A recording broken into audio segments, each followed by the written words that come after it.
DreAllDay.com. What up, everybody? Dre Baldwin, DreAllDay.com. You're here at Q&A number 70. We do this every week here on this channel. I got the clip on mic today because there's some construction going on in the unit below me in my building. So just in case they start with the jackhammer and shit again, y'all won't hear all that noise. You should just hear my voice. I tested it out already. So anyway, we're going to get right into the Q&A this week. You already know about TBT. You know about the What Should I Do series. If you subscribe to this channel, you've seen those videos. They've come out this week. Today's Saturday. I record this video every Friday. So if you got a question that you want me to address in these videos, you leave it down in the comments to this video and I'll get to it when I record next Friday. The video comes out every Saturday. So let's get right into it without further ado, since I'm pretty much covering everything in separate sections now. I don't need to give y'all any other tidbits before I get into the Q&A. So the first question is from Francisco. He says, how can I get the ebook about shooting and my book, Buy a Game, for free? Well, since you heard of it, Francisco, you probably saw it on my website. If you just go to DreAllDay.com, there's a pop-up that's going to come up on the screen. You basically sign up for the updates list. It's basically your name and your email address, and we're going to send you both of those books immediately for free. And if the pop-up doesn't come up, just go to DreAllDay.com/list, L-I-S-T, list as in like a Santa's list, Christmas list, DreAllDay.com/list, and you just sign up right there and you get the same thing immediately for free. Mr. Underdog says he bought the Mental Handbook, and he says it's been a very motivating book. That's one of my books. I think the Mental Handbook was the second book. It's either the second or the third. I know the Mirror of Motivation, the Mental Handbook, was my second and third books after Buy a Game. So he said he bought the Mental Handbook. It's very motivating. It's good stuff. Underdog. He says, do I follow the NFL, the football league, American football? And so, if so, what's my favorite team? I follow the NFL. Like, I know what's going on. I can name some of the big name players, but I don't know the players like that. I only knew the NFL players a lot back like in college when we used to play Madden football. I knew the players because we was playing so much. I knew all the rosters because I was playing the video game, but I don't follow the NFL that closely. I can name like star players, but I can't name like a random bench guy. Like an NBA team, if you show a shot at the bench, I could pretty much name almost everybody. But in the NFL, I can't do that. So I follow it enough, but I don't have a team. I watch it, and I watch for entertainment purposes, maybe a couple playoff games and the Super Bowl, of course, but that's it. Raman says, who's the best coach that I ever had? That's a good question. The best coach that I ever had, I would have to say, I'll probably say I'll give you two answers. One would be my freshman year coach of college. His name was Mo Williams. He was a pretty good coach. I only had him for 1 year, and I didn't really have a lot of game experience back then, but he saw that I had the talent, compared to the other players on the team, but I didn't really have it mentally at that time. I didn't know about working hard in practice every day and things like that. I didn't really understand running plays. I knew what running plays was, but I didn't know the plays that well. So I didn't know the game that well at that point, but he saw that I had game. I would also say my sophomore year coach, a guy who recruited me to Penn State Altoona, his name was Kenny Macklin. He was a guy who told me, like, hey, it's time that you take over. You should be the best player on this team. You should be our leading scorer. I wasn't, because I still didn't have the mental side of the game down pat yet. The mental side of working hard and practicing every day and bringing it every single day. I didn't have that mentality yet. I didn't understand that. So I would say both of those guys, and also the coach who was the first guy who was the guy who said, I'm going to run some plays for you, Dre, and give you the ball and let you prove that you got the game that you claim that you got. And this is a guy named Barron back in my neighborhood at Finley Playground. He's the guy who first started giving me the ball on the team, depending on me to come through, and I started coming through. And you can read about all three of those guys in the aforementioned book called Buy a Game, which you can get on my website, DreAllDay.com. B. Igdud said, Igdud with a gun, says, I'm tall and I don't have any hops. How can I increase my vertical? Get the jump manual, DreAllDay.com/jump, J-U-M-P, jump manual. Emmanuel Garcia says, what's my favorite movie and favorite basketball players and favorite team? Well, I don't have a favorite basketball team. My favorite movie, I say the Ocean's 11 series. Ocean's 11, 12, 13, they got progressively. The first one was the best one. The next one was a little bit lower, and the last one was a little bit lower. So Ocean's 11 was the best one. Favorite basketball player is Jordan. Favorite player now is me. And I don't have a favorite team.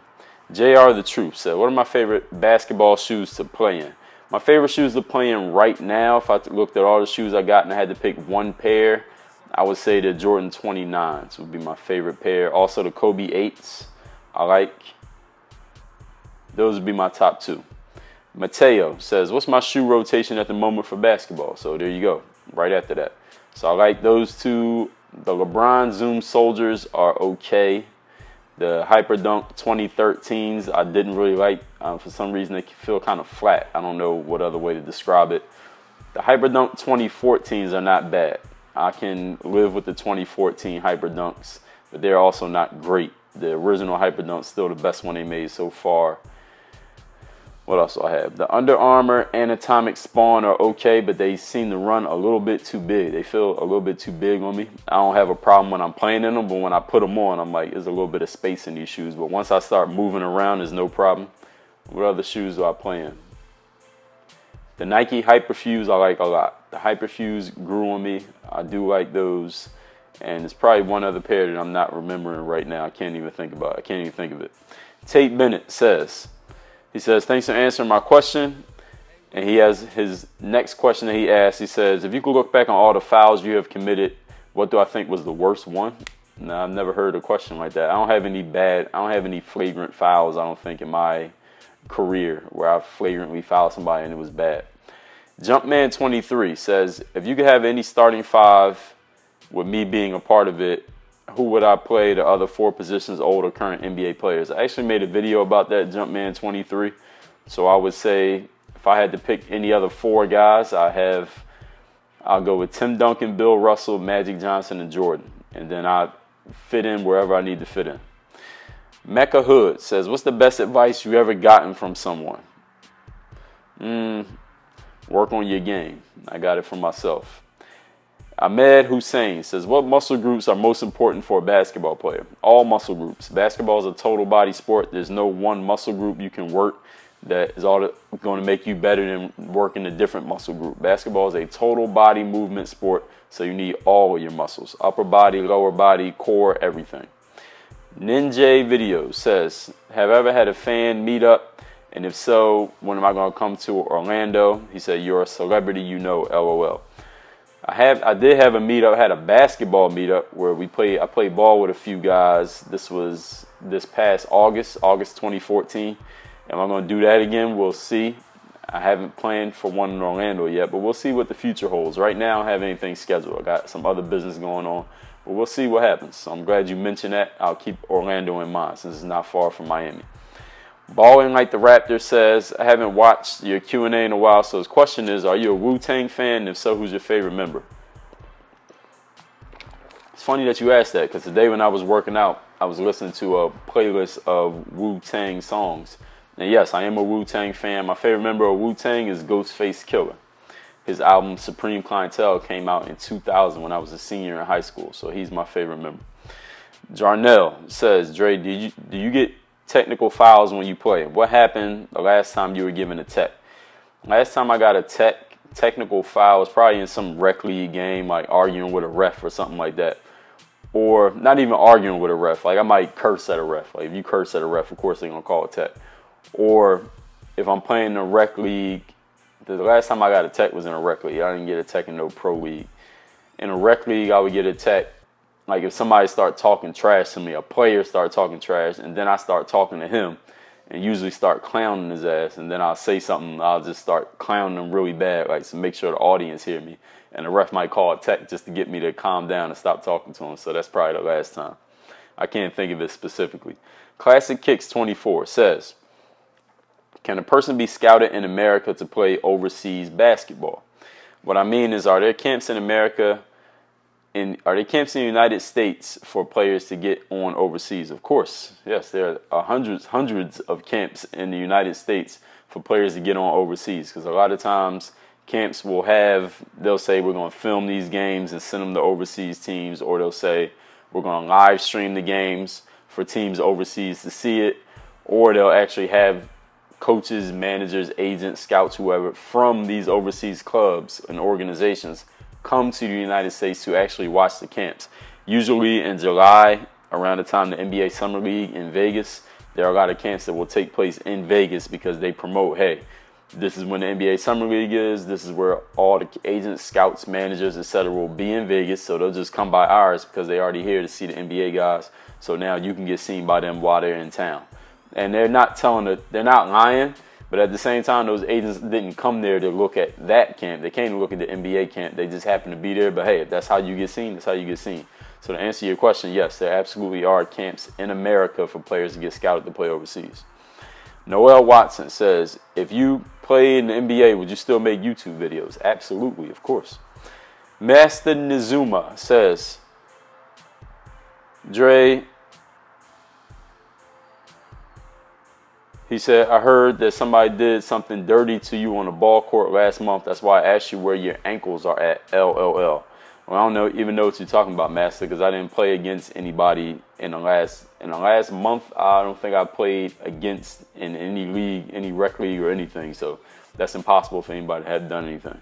Kobe says, what are some short and long-term goals that you have for yourself and in your life? Well, my short-term goal is to finish this video and answer all these questions in this Q&A. A long-term goal is to get my team into TBT this summer in Philadelphia so we can play for $1 million.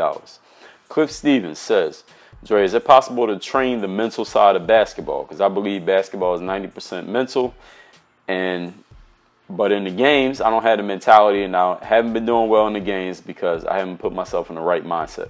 Absolutely, you can train the mental side of basketball, and actually you can do it easier than you can do the physical side, because physically there's only so much physical energy each of us has. Like, you can go to a basketball gym and work out, but there's only so long you can work out for physically before your body needs rest and replenishment. But mentally, you can think as much as you want all day. You can listen to stuff and read books all day. It doesn't take that much energy. You can read books for 10 hours a day. You can't work out for 10 hours a day. So yes, and my book, The Mental Handbook, is about the mental side of sports. It's also about the mental side of life.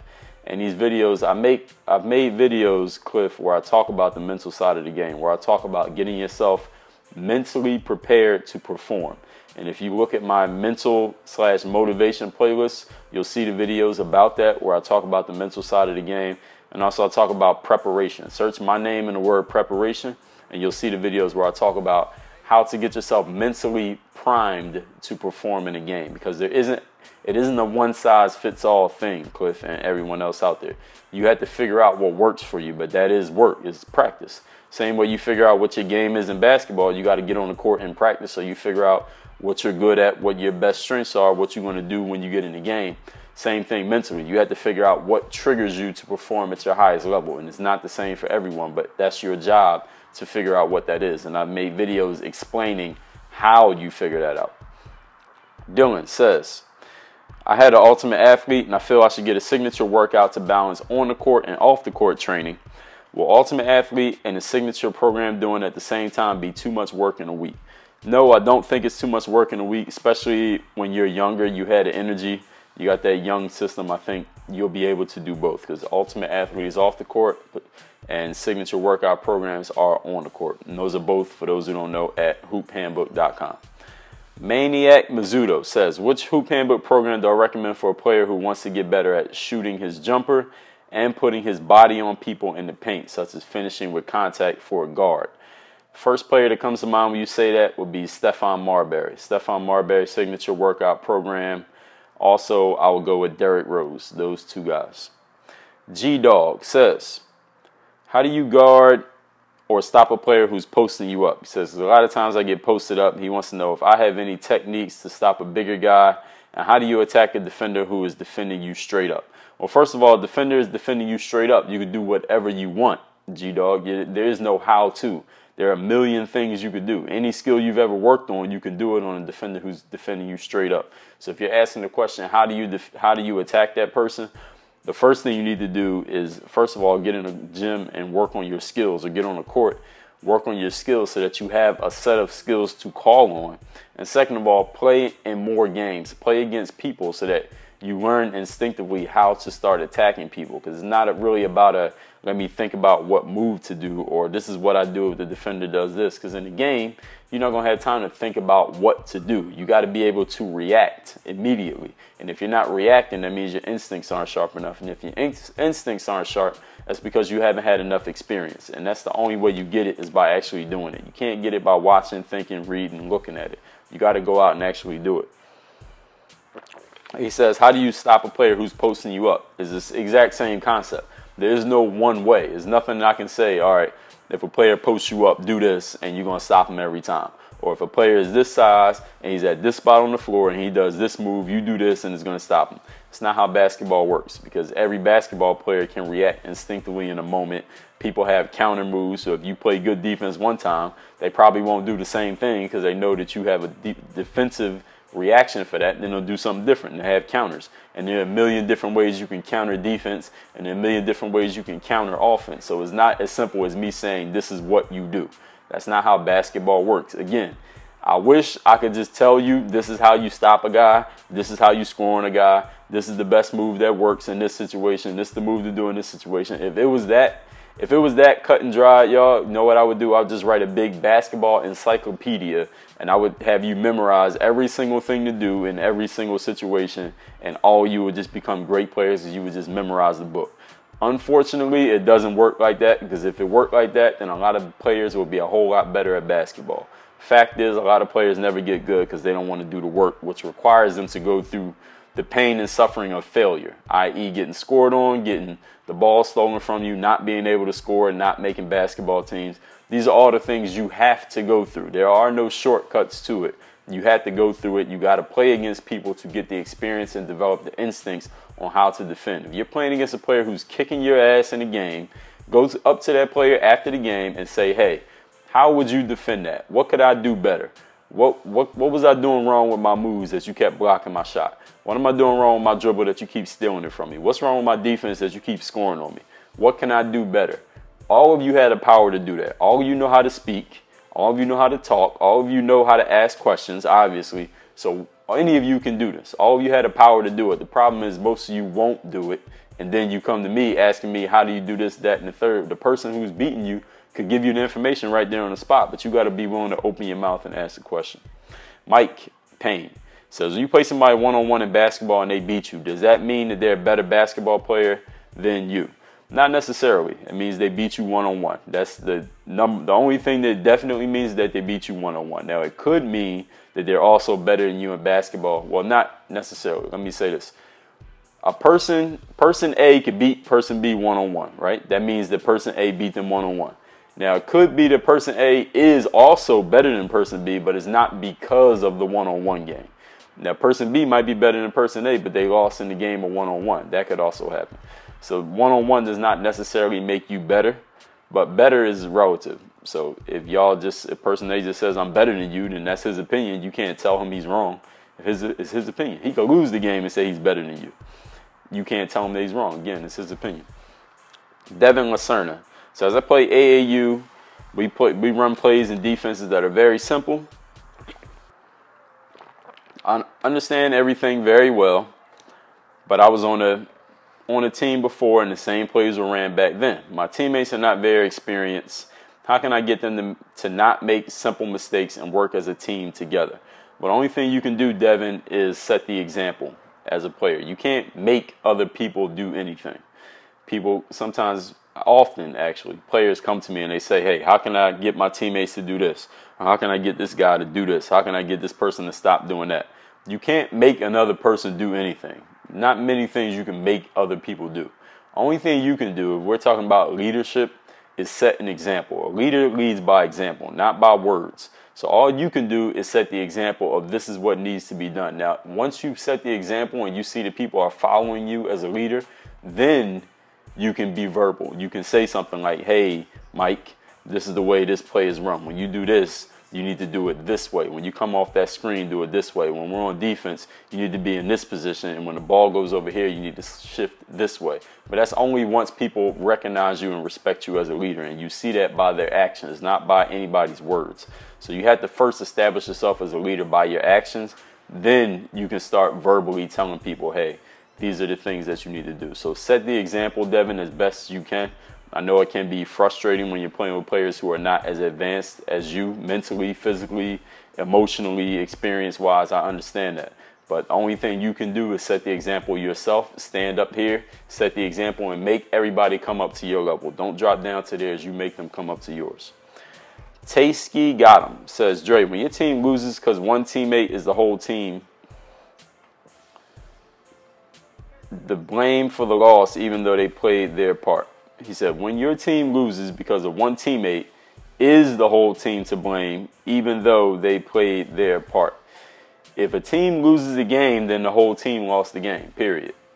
I understand that sometimes in a game, one person might mess up. Like, say y'all run a play at the end, y'all down by 1 point, and y'all run the play perfectly, and one of your teammates just miss a layup at the buzzer.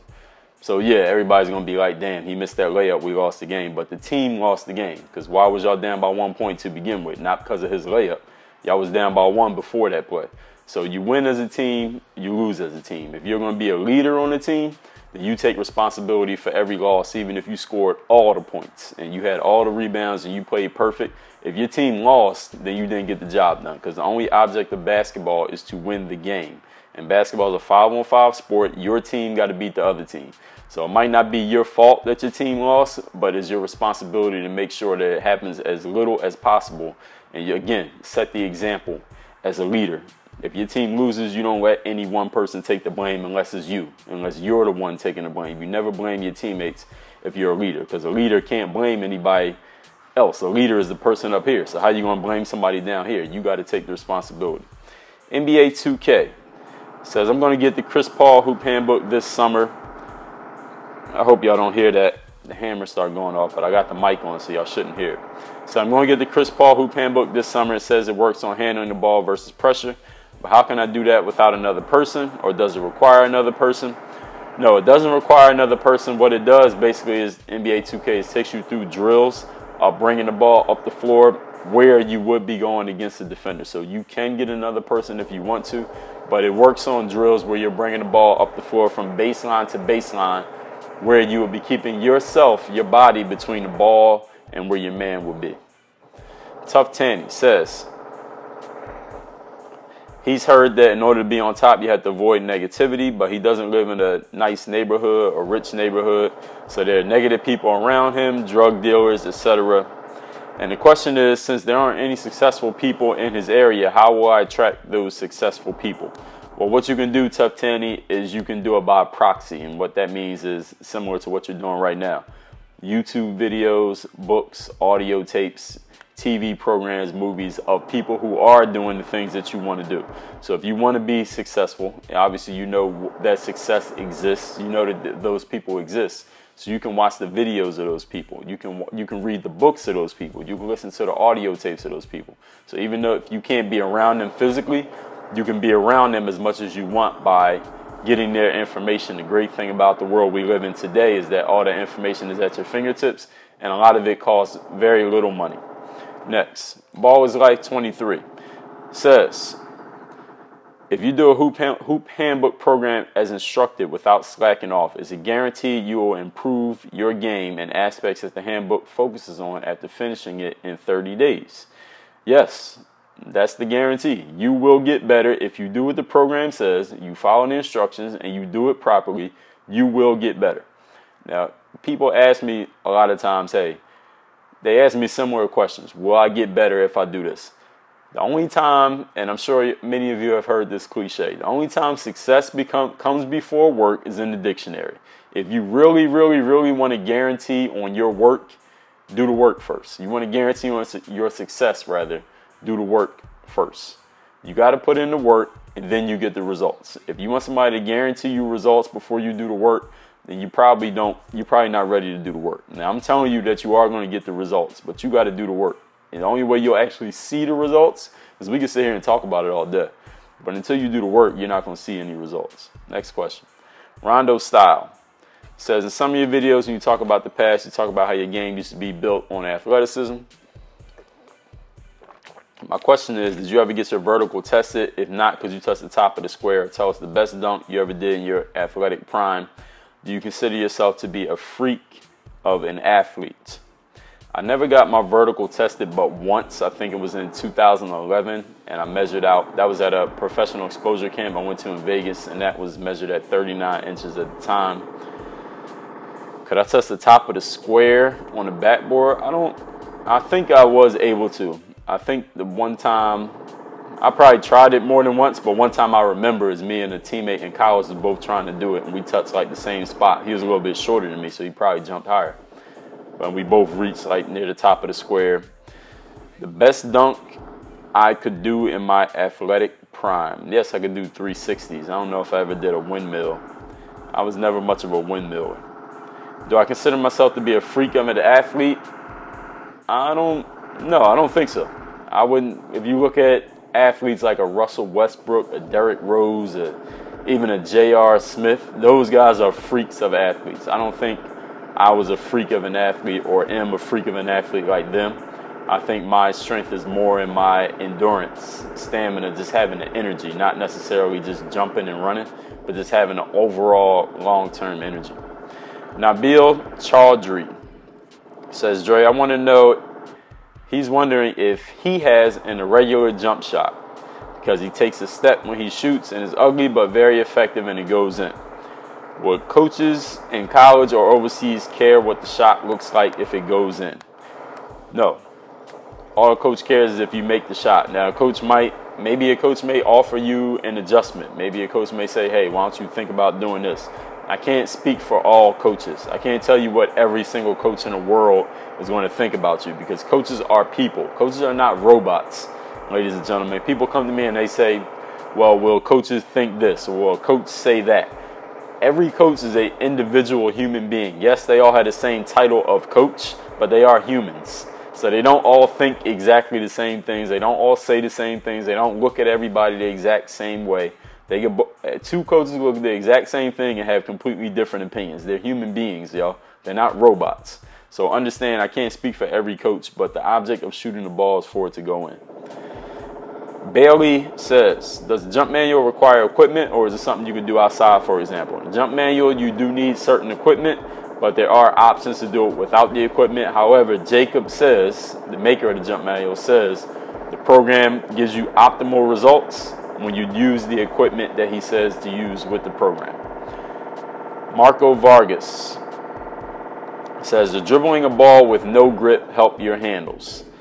I don't know because I don't ever use a ball that doesn't have grip, but think about it. When you play in the game, the ball is going to have grip, so why practice with a ball that doesn't have it? I don't see any benefits to it, but maybe it'll work for you. Who knows? Black Ops Troop says, I'm a right-handed shooter. I was wondering if you could give me tips on my jump shot. He says, it's rarely a swish. Sometimes my left hand touches the ball and it goes to my left. Sometimes I miss the rim completely. Sometimes the shot is short, hits the front of the rim. He tries shooting with a higher arc. He doesn't know what he's doing wrong. And then he asked, do I think the Cavs are going to win the finals? So I think the Cavs have a shot. As far as your shot goes, your shooting situation, get that 150-page Shooting Secrets ebook made by Coach Hoover over at Pro Shot. It's called Pro Shot Shooting Secrets. His program is called the Pro Shot Shooting System. He wrote a 150-page ebook, which you can get for free on my website, dreallday.com/list. Tay Sheen says, Dre, he said that I mentioned that age is just a number quite often, but in a previous Q&A, I said that I was quote-unquote too old to do dunks for show anymore. Would that mean that age is more than just a number? Just wondering if I could clarify exactly what I meant by saying that. Well, first of all, Tay Sheen, you're misquoting me. Now, if you're going to tell me that I said something, you got to quote me properly. Age is just a number. I don't think I mention that too often. I think I made one video where I talked about that. Because the video where people say, hey, how old is too old to make it in basketball? So in that point, the context of the video is age is a number to each individual. So somebody could be 35 and say, I'm too old to play basketball and stop playing. Another person say, I'm 35. Oh, I'm perfect age. I can keep playing forever and keep playing basketball because it's all relative. It's all in the eyes of the beholder, if age is a detriment or is it a benefit. And it could be the exact same number. Another thing I said, he said that I said I was too old to do dunks for show anymore. Yeah, that's kind of a tongue-in-cheek thing, Tay Sheen. I'm not sure you understand what tongue-in-cheek means. But what it means is me saying I'm not doing dunks for show anymore because I've done it already. I'm already past that. So I'm not doing dunks for show anymore. But I'm not saying too old, like I'm saying like, oh, I can't do it. I'm just saying that I'm not doing it. So like I said, it's tongue-in-cheek. If you don't know what tongue-in-cheek means, look it up. So then he asks, wouldn't that mean that age is more than just a number? No, age isn't more than just a number to me, Tayshin. And now maybe it is to you. Since you're asking the question, I'm going to assume that you feel that age may be more than just a number. I don't know how old you are or if it matters to you at all how old you are with what you're capable of. But age and what somebody's capable of are correlated only as much as that individual person, whether that be me, you, or anybody else, as much as they feel it matters. So it's not about what I say to you, it's about what you say to you about your age. It's not about what anybody else says to me about my age and what I can do. It's about what I say to me about my age and what I can do. Next, I'm True Skills says, does having an ego help or hurt you in basketball? Well, every human being has an ego. I'm True Skills. Ego is a part of the human psyche. So it's not like some people have an ego and some people don't. Everybody has an ego. It's just a matter of how in touch you are with your ego or how out of touch you are with it. If any of you wants to really know more about the ego, look up Sigmund Freud. Sigmund. He was a French psychologist, I guess the best word to put it. And he wrote a lot of books on the human ego, how we are in touch with our inner selves. The Truth says, I have a body type like Kevin Durant, and I'm tired of getting bodied around in the paint. He wants to get the ultimate athlete, but he's wondering what equipment he needs for the program. You need zero equipment. Ultimate athlete requires no equipment whatsoever, none. So get the program and get your weight up. God T-Mac says, how do I become more focused and stop procrastinating? You just do it. You make a decision to become more focused and stop procrastinating. That's the way you do it. That's simple. If you need a little bit more information, I would suggest you read some books by Tony Robbins. Tonyrobbins. Tony Robbins has written some good books on focus.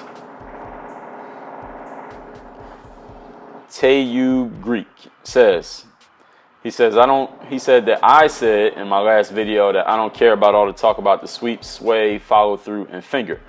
And then he asked, am I saying this because I don't trust the people that are promoting these particular mechanics? And he's asking this because many NBA players have significantly improved their shooting position after working with a shooting coach on stroke release, etc. All right, well, first of all, I just mentioned 3 times in this video Pro Shot Shooting Secrets by Coach Hoover, who's a person who, as far as I know, is the first guy I heard of who was talking about this stuff. So the answer to your first question is no, of course I trust him, because if I didn't trust him, I wouldn't be promoting his stuff on my website.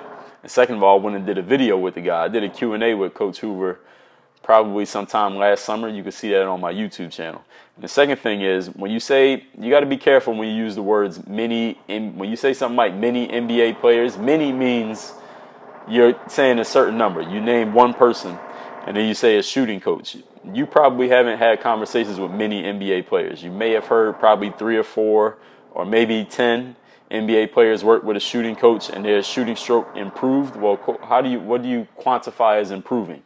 Are you saying their percentages improved? Are you saying they told you they improved? Are you saying it looks better? Because improvement is something that can be measured. It can be measured statistically. So if you have proof that they actually improved, then that's one thing, but that's actually not really the point. It's just the semantics, the way people use certain words when they say many guys have done this, or a lot of people did this, or everybody did that. You name one person as an example, that doesn't necessarily mean that just because one person worked with a shooting coach and got better that everybody has to do it. I could tell you that LeBron James likes to eat Fruity Pebbles every day. That doesn't mean that if you eat Fruity Pebbles, you're going to start jumping higher. Or if somebody did a certain training program, that it necessarily means you're going to get the results from that training program. Every human being is different. We all have our different ways of improving, our different ways of learning, our different ways of triggering ourselves, our different ways of performing. So each one of us, me, you, everyone else, Kawhi, whoever else you want to mention, has to find ways that work for us. So when I say I don't care about those sweep, sway, follow through, finger stuff, that's because that's what works for me. Now, does that mean that it has to work for you? No, because if I felt that way, then why would I be giving away the book that talks about the stuff? So the only reason I give away the book is because people are always asking me, hey, how can I get better at shooting? I ran into someone who had all the information about shooting. I read the book, and I said, this is an excellent book on shooting, and it answers all the questions that I get asked all the time. This is perfect. It solves a problem of mine, which is people always asking me these questions. Here's the book. So I said it doesn't work for me, but it might work for you. And I say that every time that I put that information out there. Martin says, have I added in something extra in my workouts for playing in the TBT $1 million tournament? No, nothing extra. Just getting in shape, getting ready to play ball, same as always. Raul Marmolejo says, I assume that you're a Raider fan. I guess he's talking about a hat that I had on the last video. And no, I am not a Raider fan. I just like the hat. His question is, does basketball IQ come from studying the game, like reading a book and mastering the mental side, or is it all in-game experiences? If so, why would it be either one that you pick? It's not either one. It's a combination of both. I think you will develop more IQ from playing than you will than reading and watching. I would say probably like an 85-15 split. So the mental side, as far as watching the game and reading about the game, can help to a certain extent, but you'll gain a whole lot more from actually doing it, going through the experience. Because reading a book and watching basketball, there's no pain in that. It's not really hard. It's not really work. I don't consider it to be that hard of work for anybody to sit and watch basketball. But to get out there and play in a situation where you're getting beat, scored on, dunked on, stripped, whatever, that's hard. That's hard work, and it causes mental stress on people because they're getting beat over and over again. And it's something that a lot of people will back out of and not want to go through anymore. That's why they never get the experience, and they never get better, and they never become the player that they want to become. So that's the harder part. It's the part that most people won't do. It's why most players never get to the level that they want to get to. Last question. Johnny Football says, I'm a small guy, and he plays the big position, but he's small. And he's going to change to playing guard this summer. He didn't get the ball that much as a big man, so he got tunnel vision. How do you not get tunnel vision? You decide to not have tunnel vision, Johnny Football. I'm not an optometrist. I'm not a sports psychologist, so I am kind of a sports psychologist. If you don't want to have tunnel vision, for those who don't know what tunnel vision means, that means like you get the ball and you're a black hole. You don't pass it. You're just worried about scoring at any time without passing. You don't think about finding someone who's open. You just start thinking about it. Think about finding somebody who's open. Think about finding somebody who's open, pass the ball to them. It can be a conscious thing at first. Eventually, it'll become unconscious if you do it enough. But it's another thing where you just got to decide to do it. It's not about me giving you any special magic words is automatically going to make you stop doing something that you've been doing. It's a choice that you made to start doing it, and there's a choice you can make to stop doing it. And that's it. Everybody, thank you for the questions this week. That's Q&A number 70. You got a question, leave it in the comments to this video. I'll address it next week. Work on your game. DreAllDay.com. Thanks for checking out this video. Make sure you follow all my top content up here. Follow me on all your favorite social networks right over here. And make sure you are subscribed to catch all the new content I put on this channel every single day. Work on your game.